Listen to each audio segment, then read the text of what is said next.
আল্লাহর হাবিব বলেন, উম্মতেরা গো, মান ক্বালা, যারা বলবে আল্লাহুম্মা আনজিলহু মাকআদাল মুকাররাবা ইনদাকা ইয়াউমাল কিয়ামা, এক শ্বাসে পড়া যায় ছোটই দরুদ শরীফটা। এই দরুদ যদি কেউ পাঠ করে হাসর ময়দানে তাকে শাফাআত করে জান্নাতে নেওয়া আমি রাসূলুল্লাহর জন্য ওয়াজিব হয়ে যাবে। এই দরুদের ওয়াজ তো হয় না, ইকু কমায় দেন মাইকলা ভাই, ইকু একবার অল্প দেন, সাউন্ডটা যেন নরমাল যায়, হালকা ইকু দিলেই হবে। এই যে দরুদ শরীফটা আমরা বললাম, এই দরুদ শরীফটা যে আমরা পড়লাম, এই দরুদ শরীফের মাধ্যমে আমরা নবীজির শাফাআত কামনা করতে পারি, নবীজির শাফাআত আমরা পাইতে পারি। এখন এই শাফাআতে মুস্তাফা পাওয়ার জন্য কত দরুদি আছে। এখন যে দরুদ শরীফটা আপনাদের বললাম, আমরা তো দেখি না এই দরুদ শরীফের বেশি একটা আমল ওনারা করতে, যারা বাধা দেয় এই দরুদ পড়া যাবে না, ওই দরুদ পড়া যাবে, ওনাদের মধ্যে কিন্তু এই দরুদ শরীফটা যেটা আমি এখন বললাম এটার কোনো আমল দেখা যায় না। কিন্তু বারবার এটা পড়া যাবে না, ওটা পড়া যাবে না, এগুলি করা যাবে না দাদু। দরুদ শরীফ যে যেটা পারেন ওটাই আপনারা করবেন। আল্লাহ যেন সবাইকে বেশি বেশি দরুদ শরীফ পড়ার তৌফিক দেন। মহব্বতে বলেন আমিন। আল্লাহুম্মা সাল্লি আলা মাওলানা মুহাম্মদ ওয়া আলা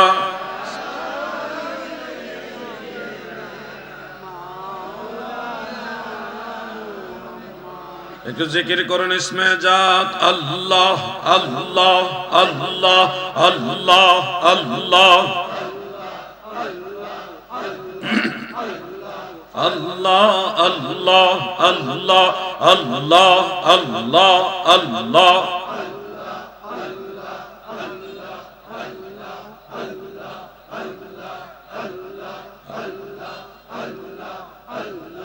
অবুঝ মন আমার ডুবলো বেলা দেখনার চাহিয়া আল্লাহ আল্লাহ আল্লাহ পর পারের ডাক পড়িলে মরণের ডাক পড়িলে পার হবি তুই কি লইয়া আর পার হবি তুই কি লইয়া ডুবলো বেলা দেখনার চাহিয়া আল্লাহ আল্লাহ অবুঝ মন আমার ডুবলো বেলা দেখনার চাহিয়া আল্লাহ আল্লাহ আল্লাহ আল্লাহ। এই পুস্তকটা দেন। লা ইলাহা ইল্লাল্লাহু মুহাম্মাদুর রাসূলুল্লাহ সাল্লাল্লাহু আলাইহি ওয়া আলিহি ওয়াসাল্লাম। কলাতলী পশ্চিমপাড়া যুব সমাজ এলাকাবাসীর উদ্যোগে কবরবাসীদের স্মরণে আয়োজিত 23তম বার্ষিক ঐতিহাসিক সুন্নি সম্মেলন এর সম্মানিত সভাপতি আলহাজ আজিজুল ইসলাম দুলাল সাহেব, সভাপতি আহলে সুন্নাত ওয়াল জামাত করিমগঞ্জ উপজেলা, সম্মানিত সহসভাপতি হযরত মাওলানা উমর ফারুক হায়দারি, খলিফা চকমতি দরবার শরীফ, প্রধান আলোচক আন্তর্জাতিক খ্যাতি সম্পন্ন বিশিষ্ট আলেমে দ্বীন, বিশিষ্ট ইসলামী চিন্তাবিদ, গবেষক, সুমধুর কণ্ঠের অধিকারী, প্রবীণ আলেমে দ্বীন হযরত মাওলানা আবু সুফিয়ান আবিদি আল কাদিরি সাহেব, সুযোগ্য খলিফা বাগদাদ শরীফ ইরাক। এছাড়াও আরো অনেকেই আলোচনা করেছেন। মাওলানা ইব্রাহিম খলিল ফারুকি সাহেব, উদীয়মান শিশু বক্তা মোহাম্মদ খলিলুর রহমান সিদ্দিকী সাহেব সহ আরো অনেকের নাম রয়েছে। সবাইকে শ্রদ্ধার সাথে স্মরণ করছি। আলোচনার শুরুতে মহান আল্লাহ তাআলার শাহী দরবারে শুকরিয়া তান আমরা সবাই বলি আলহামদুলিল্লাহ। পরম দয়ালু, মেহেরবান, সর্বশক্তিমান, মহাপরাক্রমশালী, প্রেমময়, দয়াময় আল্লাহ জাল্লা শানুহু আম্মা নওয়ালুহুর রহমতের দুয়ারে আরো শুকরিয়া আদায় করি যে মেহেরবান আল্লাহ তাআলা আমাদেরকে তিনার হাবিবের উম্মত হওয়ার সৌভাগ্য দান করেছেন। এই জন্য শুকরিয়া তান আরেকবার বলুন আলহামদুলিল্লাহ। আমার আলোচনার বিষয়বস্তু হলো হালাল ও হারাম। বিষয়বস্তুটা যদিও আগে জানানো হয়নি, মঞ্চে আসার পরে জানানো হয়েছে। এটা কিন্তু মূলত আদবের মধ্যে পড়ে না। আমি আলোচনা ওইটাই করব, আলেমদেরকে বিষয়বস্তু আগে দিয়ে দিবেন। আলেমরা আমি এই বিষয়ে আলোচনা করতে পারি বিদায় করে ফেলবো, অনেক বিষয় আছে হুট করে মঞ্চে একজন আলেমকে ধরাই দিবেন, উনি তো ওই ব্যাপারে স্টাডি নাও থাকতে পারে। এই জন্যে তো এটা তো এমন না যে আলেমরা ইন্টারভিউ দিতে আসছে, আলেমদেরকে বিষয় দেওয়াটাই মূলত আদব না, কিন্তু এরপরও কমিটিকে শ্রদ্ধা করে এলাকার সিচুয়েশন অনুযায়ী আলোচনা করা উচিত বিদায় একটা বিষয়বস্তু আমরা পছন্দ করি। কিন্তু ওই স্টেজে উঠাই একজনকে একটা বিষয় দেওয়া কখনো এটা উচিত না। স্টেজ উঠাইবার আগে বলবেন হুজুর আমরা এই বিষয়গুলো নিয়ে আলোচনা আমরা শুনলে ভালো হবে, উপকৃত হবে, তখন এটা সুন্দর হয়। হালাল এবং হারাম এই বিষয়ে ওয়াজ করলে ওয়াজ কমিটির তারাও খুশি হতে পারবে না, তাই না দাদু? এই বিষয়ে এমন একটা বিষয় দাদু, আমরা তো সবাই চলতে গিয়ে চলার পথে এমন এমন অনেক কাজ করে যেগুলি হালালের মধ্যে পড়ে না। প্রথম কাজ হলো আমরা মুসলমান, সেই মুসলমান হিসেবে আমাদের যে ফরজ এবং ওয়াজিবগুলি আল্লাহ তাআলার তরফ থেকে দেওয়া হয়েছে, সেই ফরজ এবং ওয়াজিবগুলি আমরা কতজন আদায় করি? আমি কয়েকটা ফরজ এবং ওয়াজিব সম্পর্কে আপনাদেরকে বলার চেষ্টা করি ইনশাআল্লাহ। প্রত্যেক দিন সেই নিশির শেষ ভাগ থেকে পরের দিন ঘুম যাওয়া পর্যন্ত অনেকগুলো আমল আমাদের জিন্দেগিতে রয়েছে। একজন মুসলমান হিসেবে ফজরের নামাজটা আমাদের সবার আগে যথা সময় আদায় করা হলো ফরজ, ফরজে আইন। মনে রাখবেন দাদু, এর আগে তাহাজ্জুদ নামাজ রয়েছে, আরো অন্যান্য বন্দিগিও রয়েছে, যেমন কোরআন তেলাওয়াত আছে নিশির শেষ ভাগে। আল্লাহ তাআলা নিজে নবীজিকে ডেকে ডেকে তুলতেন, শেষ রাতে আল্লাহ নিজে নবীজিকে ডেকে তুলতেন, ইয়া আইয়ুহাল মুযাম্মিলু কুমিল লাইলা ইল্লা কালিলা। কামলিওয়ালা নবী গো, কম্বল পরনেওয়ালা নবী গো, রাতের সামান্য অংশ আপনি কিয়াম করুন, দাঁড়ান। এখানে কুমিল লাইলা ইল্লা কালিলা, এই কুম দ্বারা কিয়ামুল লাইল তথা তাহাজ্জুদ নামাজকে মিন করা হয়েছে। ফাতাহাজ্জাদ বিহি নাফিলাতান লাক, প্রিয় নবীজির জন্য 5 ওয়াক্ত নামাজের পরেও তাহাজ্জুদ নামাজটা অতিরিক্ত ফরজ হিসেবে দেওয়া হয়েছে। সুবহানাল্লাহ। নবীর জন্য এটা ফরজ, আমাদের জন্য ফরজ না, এটা আমাদের জন্য সুন্নত। কিন্তু আমাদের জীবনের প্রথম কাজটাই আমরা অধিকাংশ মানুষ করি না। আল্লাহর রাসূল সাল্লাল্লাহু আলাইহি ওয়াসাল্লাম আমাদেরকে উদ্দেশ্য করে বলেছেন, সহিহ মুসলিমের মধ্যে উল্লেখ, যে রাকাতানে মিনাল ফজর খায়রুম মিনাদ দুনিয়া ওয়া মা ফিহা। ফজরের 2 রাকাত সুন্নাত। এই দুনিয়া এবং দুনিয়াতে যত ধন রত্ন যা কিছু আছে সব কিছু যদি এক পাল্লায় রাখে, ফজরের 2 রাকাত সুন্নতের মর্যাদা আরো বেশি হবে। সুবহানাল্লাহ বলেন। কিন্তু আমরা ফজরের নামাজের সময় নাক ডেকে ঘুমাই। মসজিদের মুয়াজ্জিন কি সুন্দর আযান দেওয়ার আগে আমাদেরকে ডেকে ডেকে বলে, অমন ঘুমায় না রে, নাম জপ মাওলার,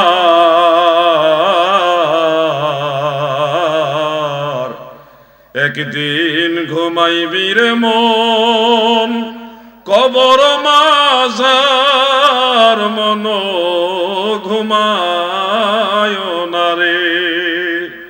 এরকম গজল গায়নি মুয়াজ্জিন সাহেব? গায়নি বিভিন্ন রকম গজল গায় ফজরে আজান দেওয়ার আগে। এটা কিন্তু হযরত বিলাল রাদিয়াল্লাহু আনহুর জামানা থেকে আসছে। প্রিয় নবীজির যুগে বিলাল রাদিয়াল্লাহু আনহু যখন আজান দেওয়ার জন্য দাঁড়াতেন, সুনান আবি দাউদের মধ্যে উল্লেখ, ফজরের আজানের আগে বিলাল রাদিয়াল্লাহু আনহু এরকম সুন্দর সুন্দর দোয়া পড়তেন। একটা দোয়া হলো এভাবে তিনি পড়তেন, আল্লাহুম্মা ইন্নী আহমাদুকা ওয়াস্তাঈনুকা আলা কুরাইশিন আন ইউকিমু দীনাকা ক্বালাত সুম্মা ইউআযযিনু। এই দোয়া পড়ে হযরতে বেলাল আজান দিতেন। আজান দেওয়ার আগে তিনি ভালো কিছু পড়তেন। এইজন্য আমাদের দেশের মুয়াজ্জিন সাহেবরাও আজান দেওয়ার পূর্বে ভালো দোয়া পড়েন। ও মনরে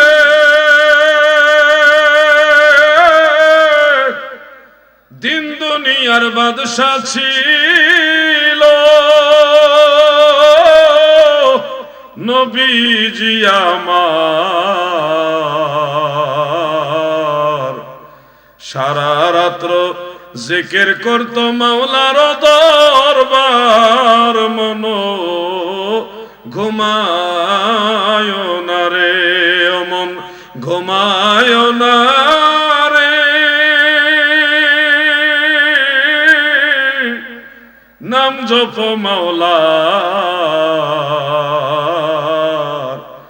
একদিন ঘুমাইবি রে মন কবর মাজার, মন ঘুমায় না রে। এই জন্য নিশির শেষ ভাগে ঘুম থেকে উঠে আল্লাহ তাআলার কাছে কিছু বলা উচিত। দুনিয়ার পেরেশানি কত যায় ঝামেলা আমাদের আছে, কত রোগ বেমার অসুখ বিসুখ কত সমস্যা, এই সমস্যাগুলি আমাদের শেষ রাতে আল্লাহ তাআলার কাছে শেয়ার করা উচিত, বলা উচিত। কারণ নিশির শেষ ভাগে আল্লাহ তাআলা মাজাজি অর্থে পৃথিবীর নিকটতম আসমানে নেমে আসেন, আল্লাহর রহমতের দুয়ারটা খুলে দেন, দিয়ে ডেকে ডেকে বলে, হে আমার বান্দা বান্দিরা, তোমরা কে আছো গুনাহগার, আমার কাছে বলো, আমি গুনাহ মাফ করে দিব। তোমরা কে আছো রিজিক প্রত্যাশী, আমার কাছে চাও, আমি তোমাদেরকে অঢেল রিজিক দিব।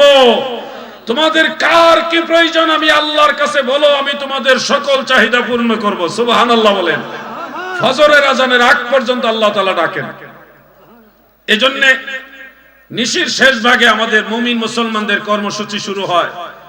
সম্ভব হলে ৩টায়, না হলে ফজরের আজানের আধা ঘন্টা আগে ওইটা হলো কয়েক রাকাত নামাজ তাহাজ্জুদের নিয়তে পড়বেন ইনশাআল্লাহ। বলেন বলেন ইনশাআল্লাহ।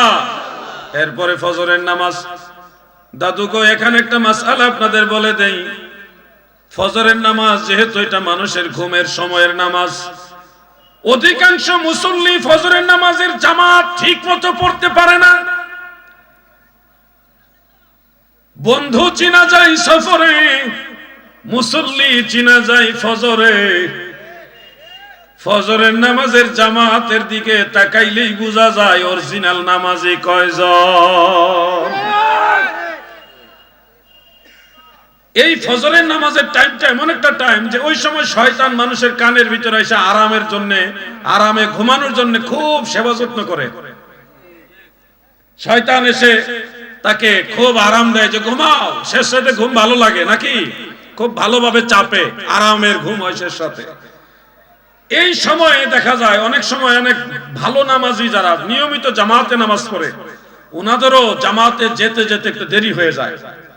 যায়া দেখে ইমাম সাহেব দাঁড়ায় গেছে, এমন তাড়াহুড়া অনেক সময় হয়ে যায় না? আমাদেরও আগে এরকম হয়েছে, এখনো মাঝে মধ্যে এরকম হয়ে যায়। তাড়াহুড়া করে যাইতে যাইতে দেখি একামত শুরু হয়ে গেছে। এই ক্ষেত্রে আমরা সুন্নত নামাজটা কি করব? অন্য নামাজের যে সুন্নত ওগুলি আর ফজরের নামাজের সুন্নত এটা কিন্তু এক না, বেশ কম আছে। সকল সুন্নতের মধ্যে ফজরের নামাজের সুন্নতের মর্যাদা বড়। সুবহানাল্লাহ বলেন। এখন ইমাম সাহেব নামাজে দাঁড়িয়ে গেছেন, এমত অবস্থায় আপনি মসজিদে প্রবেশ করেছেন ফজরের নামাজের উদ্দেশ্যে, কি করবেন? সুন্নত আদায় করবেন নাকি জামাতে শরীক হয়ে যাবেন? এই বিষয়টা নিয়ে একটু হেজিটেশনে ভুগবেন আপনারা। এই ক্ষেত্রে মাসআলা হলো, ফজরের নামাজ যদি সবেমাত্র শুরু হয়ে থাকে, প্রথম রাকাত ইমাম সাহেব এই মাত্র প্রথম রাকাত শুরু করলেন, তখন আপনার জন্য মাসআলা হলো আপনি জামাত থেকে একটু দূরে দাঁড়াবেন, বারান্দায় অথবা জামাতের যে কাতার এখান থেকে একটু পিছনে যাবেন, যে 2 রাকাত সুন্নত নামাজ নামাজের তরতিব ঠিক রেখে সংক্ষিপ্ত পরিসরে আদায় করবেন, ছোট ছোট সূরা দিয়ে আদায় করে তারপরে ইমাম সাহেবের সাথে জামাতের দ্বিতীয় রাকাতে গিয়ে শরীক হবেন। 1 রাকাত ছুটে গেলেও আপনি পরে ইমাম সাহেব ডান দিকে সালাম ফিরাইলে দাঁড়াইয়া আর 1 রাকাত আপনি আদায় করবেন।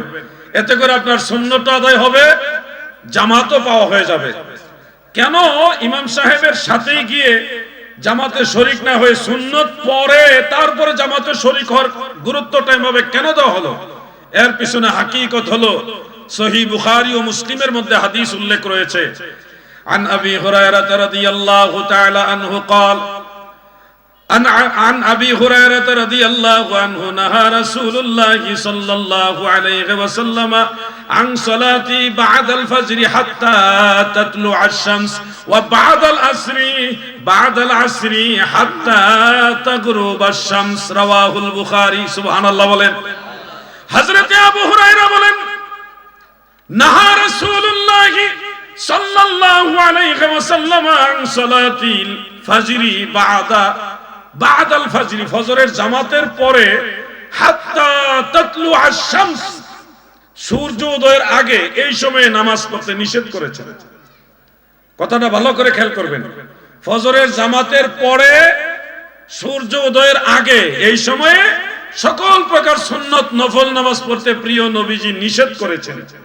ওয়া বাদাল আসরি হাত্তা তাগরুব আশ-শামস আসরের নামাজ জামাত যখন শেষ হয়ে যাবে সূর্য অস্ত যাওয়ার আগ পর্যন্ত এই সময়ে সকল প্রকার সুন্নত নফল নামাজ পড়তে প্রিয় নবীজি নিষেধ করেছেন। যেহেতু ফজরের জামাতের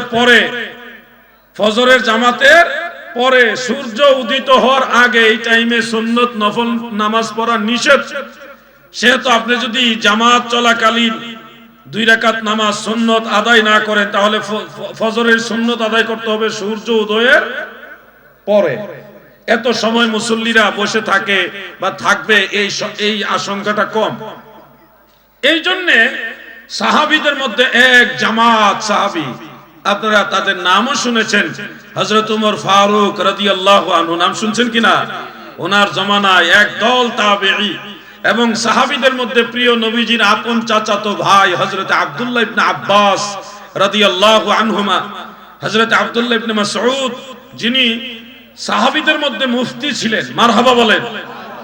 এরপরে হযরত আব্দুল্লাহ ইবনে ওমর রাদিয়াল্লাহু আনহুমা, এই ধরনের বিখ্যাত সাহাবীরা যখন ফজরের জামাতে পড়ার জন্য শরীক হওয়ার জন্য যেতেন, গিয়ে যখন দেখতেন জামাত শুরু হয়ে গেছে তখন ওই সাহাবীরা কি করতেন, মসজিদের বারান্দায় বা জামাত থেকে একটু দূরে অবস্থান করে 2 রাকাত সাল্লা রাকাতাইনে খাফিফাতাইনে সংক্ষিপ্ত পরিসরে তিনারা সুন্নত আদায় করে তারপরে জামাতে শরীক হইতেন। সুবহানাল্লাহ বলেন।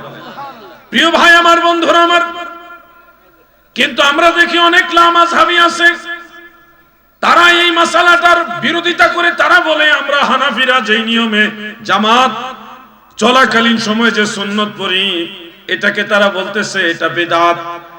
আমি সেই ভাইদেরকে বলবো আপনি যে বিদআত বলবেন এই ফতোয়া তো আল্লাহর রাসূলের সাহাবীদের উপরে গিয়ে পড়ে যায়, কারণ জামাত চলাকালীন সময়ে সংক্ষিপ্ত পরিসরে সাহাবারা সুন্নত পড়েছেন। আমরা সাহাবীদের পথে আছি। আপনারা বলেন সাহাবায়ে কেরাম কি বিদআতি? সাহাবায়ে কেরাম কি ভুল পথে ছিলেন? কোনোদিনও না। এজন্য সাহাবীরা যা করেছেন নবীর কাছ থেকে শিখেই করেছেন। আল্লাহ রাসূল যেইভাবে বলেছেন সাহাবায়ে কেরাম ওইভাবে আমল করেছেন। হ্যাঁ, আপনারা যদি মনে করেন না আমি 2 রাকাত ইমাম সাহেবের সাথে জামাতে পড়ব, তাহলে 2 রাকাত ইমাম সাহেবের সাথে জামাতে আদায় করে নেবেন। যখন ইমাম সাহেব সালাম ফিরাবেন ওনার সাথে বসে তাসবিহ তাহলিল দোয়া ইস্তেগফার এগুলি করে বসে থাকবেন। সূর্য উদয়ের পরে আপনারা সুন্নত পড়বেন, ফজরের সুন্নতটা এটা পরে নেবেন। ওই ইখতিয়ারও আছে আপনার। কিন্তু আপনি এটা বলতে পারবেন না যে জামাতের প্রথম সময় হানাফি মুসল্লিরা তারা যে 2 রাকাত সুন্নত আদায় করে এটা ভুল অথবা বিদআত, এটা বলা যাবে না। আল্লাহ যেন এই ভাইদের বুঝার তৌফিক দেন, বলেন আমিন। আমার ভাইয়েরা গো, ফজরের নামাজের এই গুরুত্বপূর্ণ মাসআলাটা যুবক ভাইদের একটু মনে রাখা উচিত, কারণ এই জামানাটা ফিতনার জামানা। চতুর্দিকে ফিতনা আর ফিতনা। দেখবেন নতুন নতুন শায়েখ বের হয়ে আপনাদেরকে বিভিন্ন ধরনের মাসআলা মাসাইলে কনফিউশনে ফেলে দিবে। এজন্য আমার মুর্শিদ কেবলা বলতেন, ভবে হাটেতে হাটকো কিনতে সে চিনতে নারী লিপিত লোকে মিকেল বাহিরের রূপে ধাঁধা লাগিল রে তুই মজিলি মা কালো দেখে ভেলো রক্ষা কর মুরে শত্রু হস্ত হতে পদ খঞ্জ করো পাপ পথে যেতে শক্তি দিও যেতে মক্কা মদিনাতে নিজ গুণে ক্ষমদাসে এলাহি আল্লাহুম্মা মহব্বতে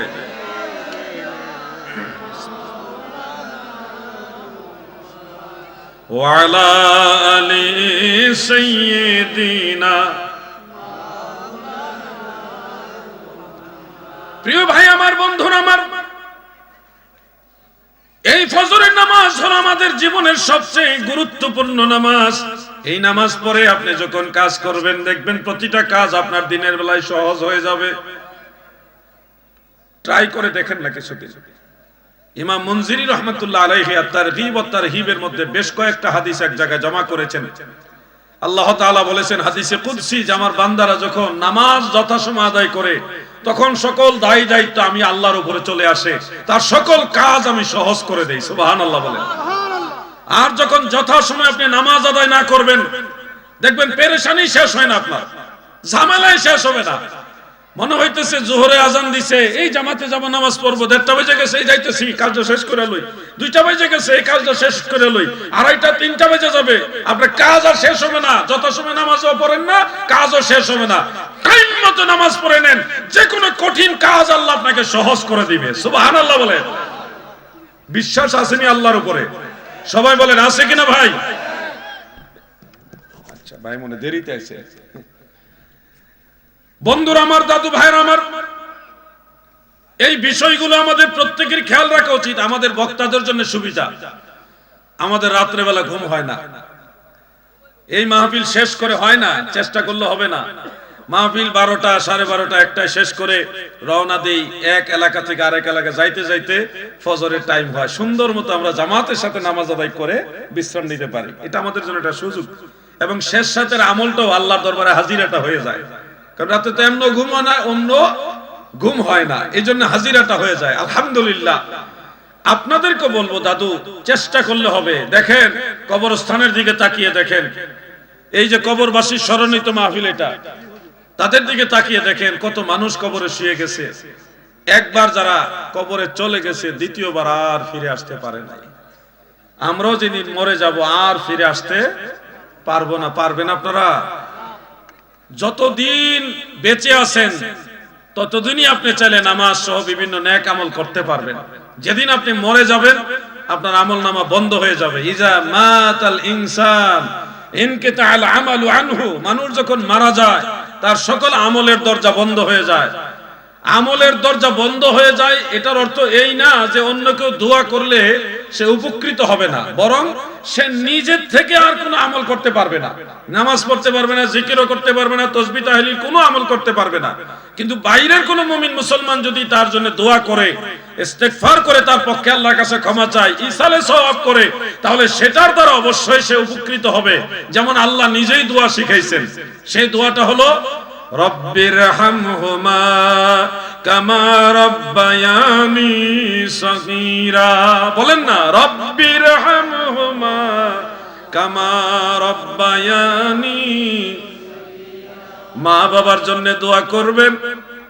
সন্তান যদি মা বাবার জন্য এইভাবে দোয়া করে, ওই দুয়ার বরকতে কবরের আযাব আল্লাহ মাফ করে কবর জান্নাতের বাগান বানায়া দেয়। অন্যান্য মুসলমানদের জন্য দোয়া করার দোয়া আল্লাহ নিজে শিক্ষা দিয়েছেন, যেমন রব্বানা গফির লানা ওয়া লিইখওয়ানিনাল্লাযীনা সাবাকুনা বিল ঈমান।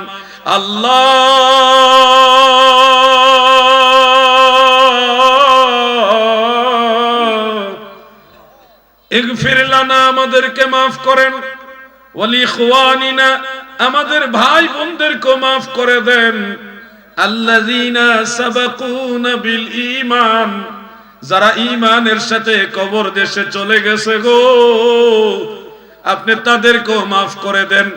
এই যে দোয়া শিখাইছে আল্লাহ, যেহেতু মরা মানুষের ক্ষমা প্রার্থনার জন্য আল্লাহ নিজে দোয়া শিখাইছে, সেহেতু অবশ্যই জীবিতরা, যুবকেরা, মুরব্বীরা ওই কবরবাসী মুর্দেগানের জন্য যদি দোয়া করেন, তাদের জন্য আল্লাহর কাছে ক্ষমা চান, এই উসিলায় অবশ্যই আমার আল্লাহ তাদেরকে মাফ করে দিবে।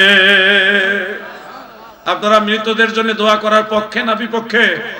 সবাই বলেন পক্ষে না বিপক্ষে? পক্ষে। হযরত ইব্রাহিম আলাইহিস সালাম তিনার আব্বা আম্মার জন্য দোয়া করেছেন। ইব্রাহিম নবী দোয়া করেছেন কাবা ঘরের কাছে দাঁড়িয়ে, রব্বানা গফিরলি ওয়ালি ওয়ালিদাইয়া ওয়ালিল মুমিনিনা ইয়াওমা ইয়াকুমুল হিসাব। আল্লাহ আমাকে এবং আমার পিতা মাতাকে ক্ষমা করে দেন। রব্বানা গফিরলি ওয়ালি ওয়ালিদাইয়া, নবীজির পিতা মাতা দুইজনের জন্য দোয়া করেছেন আল্লাহ যেন মাফ করে দেন। এখানে একটা মাসআলা আপনাদের বলে রাখি, আপনাদের কাজে লাগবে। ইব্রাহিম নবীর বাবাকে, এটা আমরা অনেকে জানি না, অনেকে জানি তবে ভুলটা জানি। অনেকে মনে করেন ইব্রাহিম নবীর বাবার নাম হলো আজর, কিন্তু আসলে ইব্রাহিম নবীর জন্মদাতা বাবার নাম আজর না, জন্মদাতা বাবার নাম হলো তারেহ বা তারাহ। কোন কোন বর্ণনায় এসেছে তাফসীরের কিতাবে ইব্রাহিম নবীর জন্মদাতা বাবার নাম হলো নাখুর, আজর হলো চাচা। আজর কে? চাচা। তাফসীরে কবীরের মধ্যে, তাফসীরে নাসাফির মধ্যে, তাফসীরে বাইজাবির মধ্যে, তাফসীরে কাশফ সহ বড় বড় তাফসীরের কিতাবের মধ্যে পরিষ্কার উল্লেখ, তাফসীর ইবনে আবি হাতিম, তাফসীরে তাবারির মধ্যে উল্লেখ, হযরত ইবনে আব্বাস, হযরত মুজাহিদ, হযরত কাতাদা, এক দল সাহাবী এবং তাবেঈ পরবর্তী মুফাসসিরিন ওনারা বলেছেন যে ইব্রাহিম আলাইহিস সালামের বাবা আজর ছিলেন না, তিনি ছিলেন চাচা। আরব দেশের রেওয়াজ অনুযায়ী চাচাকেও বাবা বলে। সেই হিসাবে কুরআনুল কারীমের মধ্যে ইজ ক্বালা ইব্রাহিমু লিআবিহি, এই যে কথাটা আসছে, যখন ইব্রাহিম আলাইহিস সালাম তার পিতা আজরকে বললেন, এই আবিহি শব্দটা এসেছে চাচা অর্থে। মনে রাখবেন দাদু, বিদ্বেষ নিয়ে নয়, আন্তরিকতার সাথে শুনুন। পবিত্র কোরআনের মধ্যে উল্লেখ আবুন শব্দটা, এটা বাবার ক্ষেত্রে, চাচার ক্ষেত্রে, দাদার ক্ষেত্রেও ব্যবহার হয়, এটা কোরআন শরীফের মধ্যে আছে। আপনি দেখুন হযরতে ইয়াকুব আলাইহিস সালাম যখন ইন্তেকাল করবেন, সব নবীরাই সশরীরে জিন্দা, ইন্তেকাল করেছেন সামান্য সময়ের জন্য। ইব্রাহিম নবী, হযরত ইয়াকুব নবী যখন ইন্তেকাল করবেন তখন তিনার সন্তান যারা আছে সবাইকে বললেন, তোমরা কার ইবাদত করবে? হে আমার সন্তানেরা, তোমরা কার ইবাদত করবে? তখন ক্বালু না'বুদু ইলাহাকা ওয়া ইলাহা আবাইকা, আমরা ইবাদত করব আপনার ইলাহির, যিনি আপনার পিতাদেরও ইলাহি। পিতা কারা? ইলাহা আবাইকা। এই আবাইকা কারা? ইব্রাহিমা।